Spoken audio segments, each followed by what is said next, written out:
Guys, Nintendo is failing, and I'm tired of pretending they're not. Why did they make me buy this thing if they weren't gonna put games on it? They've only given us Mario Kart World, Donkey Kong Bonanza, Drag X Drive, Pokemon Legends, ZA, Hyrule Warriors, Kirby Air Riders, Metroid Prime 4, Mario Tennis Fever, Pokopia, and coming up soon there's Tomodachi Life, Fire Emblem, Yoshi's Funny Book, Rhythm Haven, Splatoon Raiders.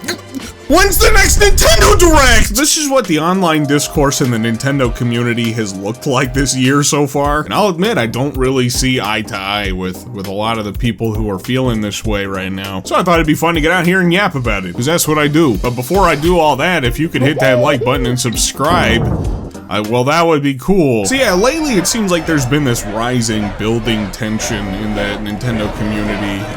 Okay, well, maybe it's more like bubbling over at this point. But the sentiment is that there's nothing to be excited for from Nintendo right now. Nintendo has no games, no products that people are excited for, and that they need to have a Nintendo Direct to announce all these games and get people excited and to get out there and buy a Nintendo Switch too. And like, I don't know, man, Nintendo sold 17 million of these things in 6 months. I think they're feeling pretty cozy right now. I'm also just a little bit, I don't know, confused about this. Nintendo has had a pretty steady stream of games and content on the Switch too since it released in June, and we still know about a bunch of the games that are coming up for the rest of the year. It's pretty obvious now, but like, we're probably not getting a Nintendo Direct anytime soon, like a general Nintendo Direct. But even back in early February, I was kind of thinking like, I don't think a general Direct is coming up anytime soon. Nintendo began to roll out new information about their upcoming games and releases just with some like overview trailers and things. And to me that definitely signified that like, yeah, we're probably not getting a Direct. Now let me throw this out there, let me throw this into the conversation. I completely understand if the lineup from Nintendo this year just isn't your cup of tea, and you know, there's not a whole lot for you personally to be excited about. I sympathize with that because there's not really a lot for me either personally. I ended up really liking Mario Tennis Fever. It was fun, but Pokopia, I tried it out. It's not really my thing. I'm kind of interested in Yoshi, but like, you know, Fire Emblem, Rhythm Haven, again, not really my thing. But here's the thing about that, okay? Nintendo's playing to a lot of different audiences. They have been over the course of this year of the Switch 2 so far. They got a pretty wide spread of games and franchises being represented in their lineup right now. A whole lot more than just Mario and Zelda. And I think that's awesome. That's a good thing. It doesn't always appeal to my interests, but it doesn't have to. There's a wide audience out there of people who these games do appeal to, and I think that's awesome. I have a shit-tillion games in my backlog that I can't possibly hope to finish before I die. If there isn't something coming up or I don't feel like spending money, I just dip into my millions of games. One of the big talking points that I really just, I don't fully agree with is that Nintendo needs a huge game. Nintendo needs a big game to get everybody excited and cream in their jeans, you know what I mean? And like, yeah, you know, that would be cool. Who doesn't like big fun games to be excited about, you know? Show of hands. But this is where I kind of feel like, you know, expectations have kind of gotten a little bit out of hand for what Nintendo as a company is capable of. For what any video game company on the planet would be capable of. In the first 2 months of this console alone, we have gotten 2 major generational games for the Nintendo Switch 2. I mean, like, these are 2 of this console's defining games, and they will go on to define the entire generation. They'll be a part of that lineup. Mario Kart World and Donkey Kong Bonanza, okay? Mario Kart is Mario Kart. It needs no introduction. And then Donkey Kong is a big, very ambitious 3D platformer. This isn't just any old 3D platformer either. This is also a game from the studio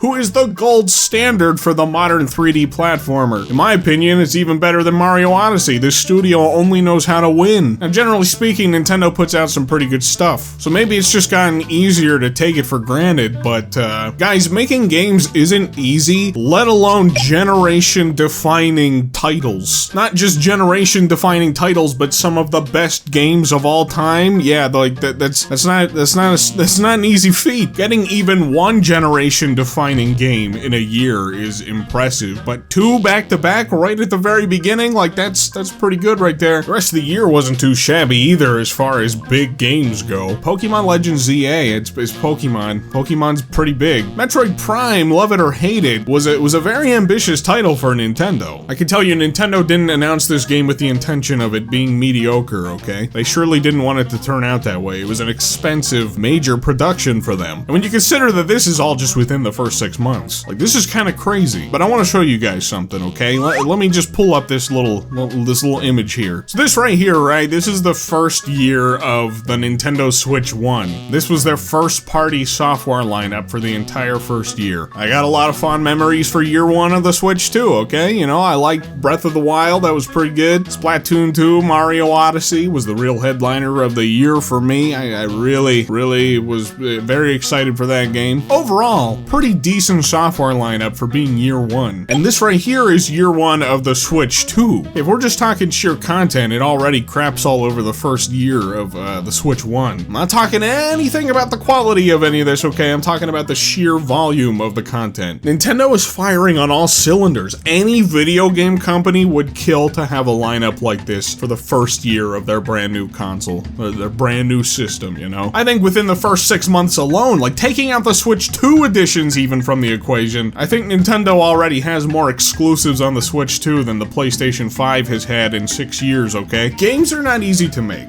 and I think it's important to begin to manage our expectations a little bit more for the rest of the Switch 2 generation, okay? I'm not saying you can't be critical of the lineup. I know I've had my fair share of stuff to say about it myself, but like it's really unreasonable, I think, to expect a new Mario Kart, a new 3D Mario, a new 3D Zelda, Smash Brothers, all of that within year 1 of the system's life. Mario and Zelda were only able to launch together in year 1 of the Switch because Breath of the Wild was a dual release. It also released on the Wii U, but again, we still have Mario Kart and Donkey Kong like right off the rip on this thing. They're big games. They're huge games. Pokopia just released and like took over the world. It sold like 2 million copies or something like that in the first couple days. Pokemon spin-offs, from what I understand, generally don't do big numbers like that. And it came out and just like swept everybody off their feet. So clearly like there's a market for these cozy games. And that's kind of the thing of it, right? Like Nintendo already has us suckers. Nintendo already has us core gamers, the people, the enthusiasts, the people who are gonna buy the Nintendo thing no matter what, okay? They don't really gotta get back around to us too quickly because we're already bought into the thing and they know they've got us. We're gonna buy the core games that we're waiting for when they're ready to be released. We're not really that broad demographic that they also want to capture. They want to try to go for some of the more casual people out there who are gonna buy a Switch 2 for Pokopia, or the Animal Crossings and the Tomodachi Lives, because that's a much bigger a much bigger audience of people to tap into. And so another sentiment I see being thrown around a lot lately is Nintendo isn't releasing games for us to be excited about, us core gamers, us Nintendo people. Where are the games? Why did I even buy this thing? And for one thing, yeah, you probably shouldn't buy the console if there's not really anything on it that you want to play. That much is true.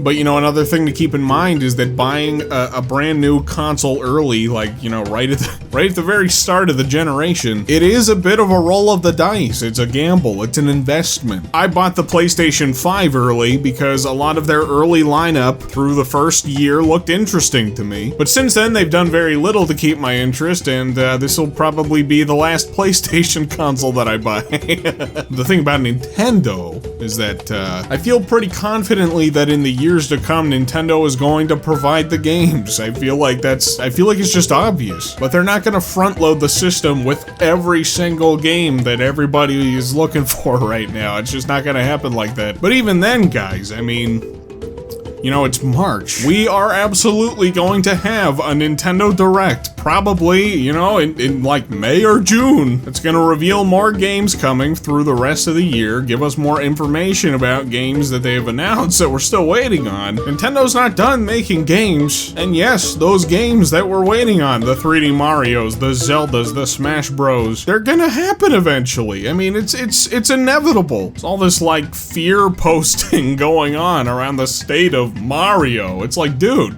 it's Mario. Mario's not going anywhere, man. We're gonna get that game eventually. Like, hey, let's exercise a little patience here. I guess another thing to point out, like, I see a lot of people bemoaning the Switch 2 editions of games, you know, stuff like the Mario Wonders, the Xenoblade Chronicles, the Kirby and the Forgotten Lands. I'm not like super crazy about these things myself. I really haven't bought any of them. They're certainly not as exciting to me as like brand new games. You get a couple, you know, hours of additional content to games that you've had for a while. It's okay, I guess. But it's not like if Nintendo wasn't releasing these things, they would suddenly have a game there ready to go to take its place, you know? It's basically like, you know, they either release this DLC or else there's nothing at all. And again, like, it's totally fine if you're just not interested in them and you don't want to grab them, like, fine, you know, that's fine. I'm just saying if they weren't doing the Mario Bell Park, they weren't suddenly going to have a brand new 2D game ready to go, because that's not how game development works. I don't really think these things are going anywhere, and as a matter of fact, I think they're going to be a big part of Nintendo's strategy over the course of the Switch 2 generation. We're in a landscape now where, like, the tech,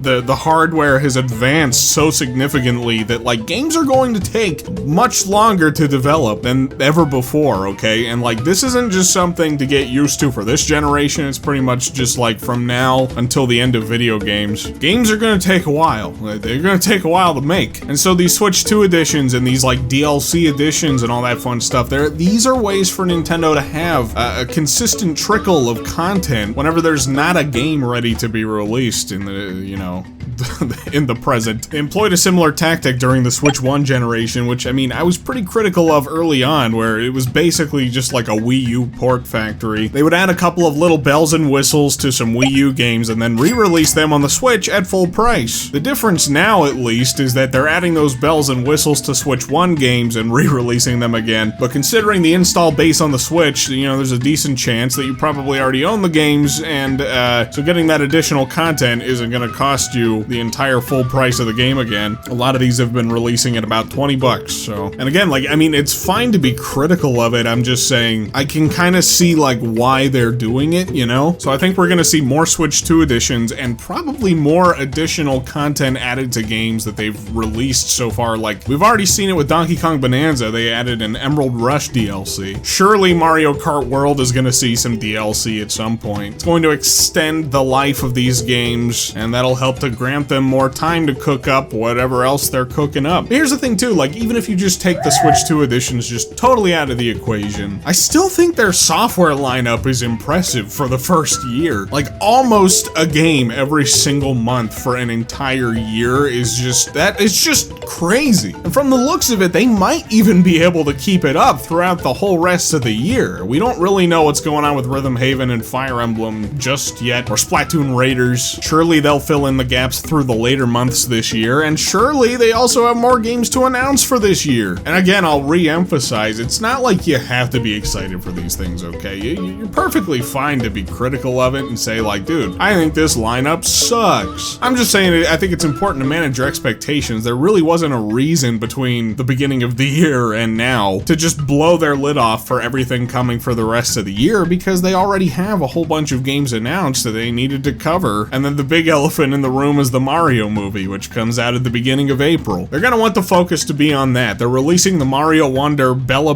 Park DLC literally like days before the movie. That's an easy little dose of content for them to push alongside the movie and still have the movie be the big main focus. And then sometime after April, I want to say either May or June, I'm leaning towards June, that's when they're probably gonna blow the lid off of the stuff for the rest of the year and allow some new games to to, you know, get us excited. They can put a big focus on, a big spotlight on. Personally, like, I still feel like a 3D Mario is reasonable for this year, and I think that, you know, that would be like the perfect game to sort of follow up the Mario movie with. Slots right into the holiday time slot. That's just me guessing. I don't really know.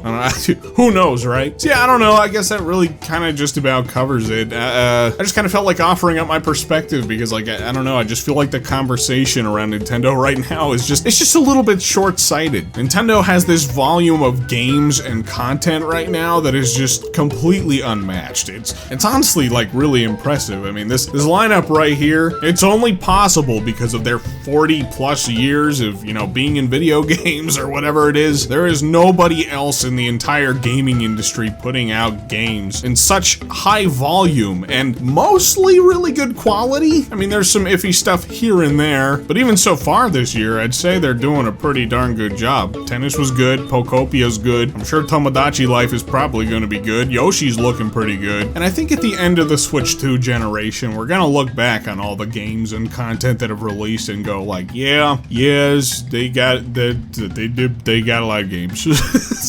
I got a feeling the comment section might be spicy on this one. This isn't really intended to be like a Nintendo defense kind of video as much as it is like just trying to look at things a little more objectively, a little more realistically, you know? Like, yes, I also enjoy getting totally swept up in the hype of like big brand new releases and announcements and all that kind of fun stuff. Donkey Kong Bonanza, the lead up to that game, was some of the most fun that I've ever had just on YouTube, on the internet, honestly, just in general, waiting for a game. But it's also not like entirely realistic to like constantly expect these types of games. And even then, Nintendo is still putting out some like high quality stuff like consistently. They don't always hit the mark and it's a shame, but like it is what it is. And this is still the first year. There's still many, many more years of this thing to go, you know what I mean? So I don't know, I feel like I'm kind of going in circles at this point. I don't know, I just wanted to get my thoughts out there. Play other games. Play some other games and enjoy some other games. You know, I've been working my way through my backlog lately, just playing a bunch of stuff. And so even though their lineup for this year really isn't like totally up my alley, I got other things to keep me occupied. The games are gonna come whenever they're ready, you know? We're gonna eventually get those ones that we're looking for and they'll be exciting and that'll be it. But I think I've also got more games that I want to play than I will ever feasibly be able to play in my entire life. So it is what it is. And guys, this is also just the first party stuff. I mean, the third party support on the Switch 2 so far is pretty good. So if you feel like you don't have anything to play on this thing, gotta dig a little deeper, I think. Resident Evil just came to this thing like day and date with the other versions of the game, and from what I understand, it's a fairly comparable version of the game to the other ones. And I've heard it's a pretty damn good game. I really want to get into this series. I haven't played Resident Evil. I keep buying the games. I have multiple versions of Resident Evil 2 and 3 remake, and I gotta stop buying them because I'm not playing them and I need to. There's something for you. Alright, so what do you think? Do you think I'm just a big Nintendo shill defender fanboy and that I don't know what I'm talking about and Nintendo needs a direct tomorrow or else they're doomed? You got me there, man. I mean, I can't argue with that. All I can really say is just sit tight. A Nintendo Direct will be here before you know it, and they'll have fun things to be excited about.